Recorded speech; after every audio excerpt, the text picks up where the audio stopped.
Annabelle was the focus of a case that famed paranormal investigators Ed and Lorraine Warren took part in during the early 1970s, and is highlighted in the book The Demonologist.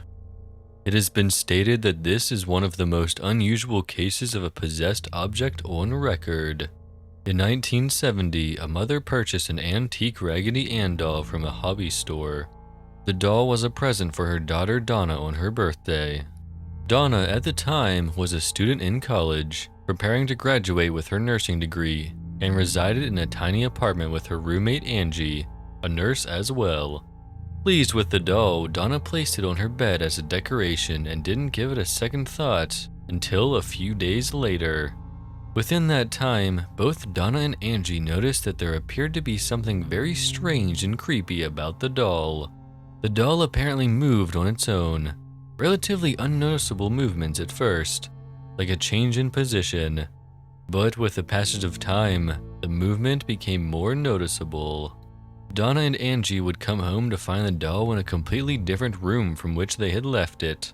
Sometimes the doll would be found cross-legged on the couch with its arms folded. Other times it was found upright, standing on its feet, leaning against a chair in the dining room.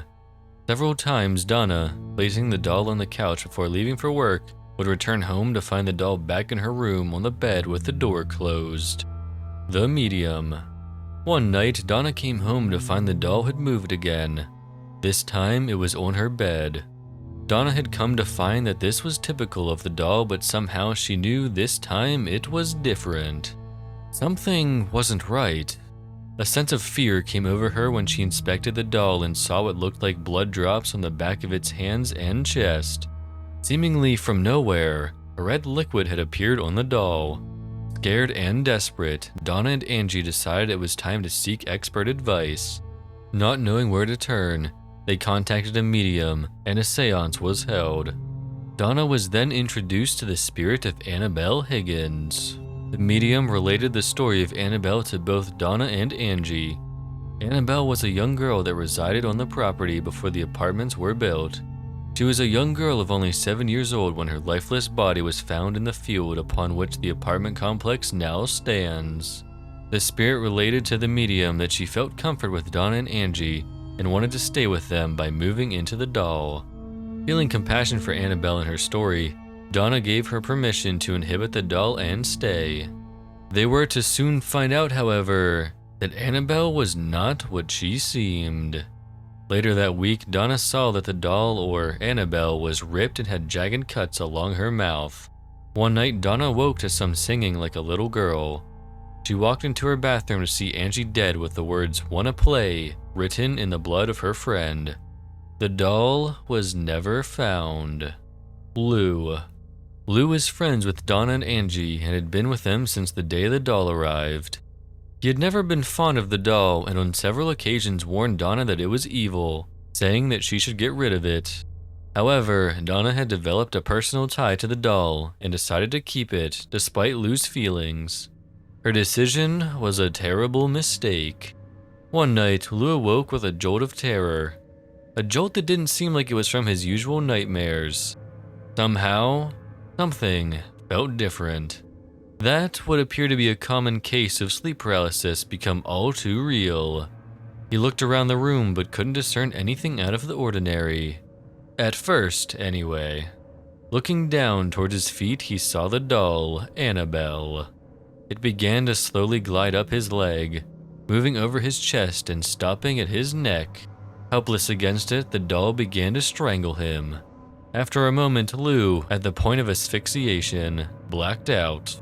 He awoke the next morning, certain it wasn't an ordinary night terror, and was determined to rid himself of that doll and the spirit that possessed it. Preparing for a road trip the next day, Lou and Donna were reading over maps alone in her apartment. The apartment was eerily quiet. The silence was broken when rustling sounds coming from Donna's room aroused fear that someone had broken into the apartment. Lou, determined to figure out what was causing the noise, quietly made his way to the bedroom door. He waited for the noises to stop before entering and turning on the light. The room was empty, except for Annabelle, whom was tossed in a corner on the floor. Lou searched the room for signs of forced entry, but nothing was out of place. As he got closer to the doll, he got the distinct impression that somebody was behind him. Spinning around, Lou found that despite his unease, nobody besides himself and the doll were in the room.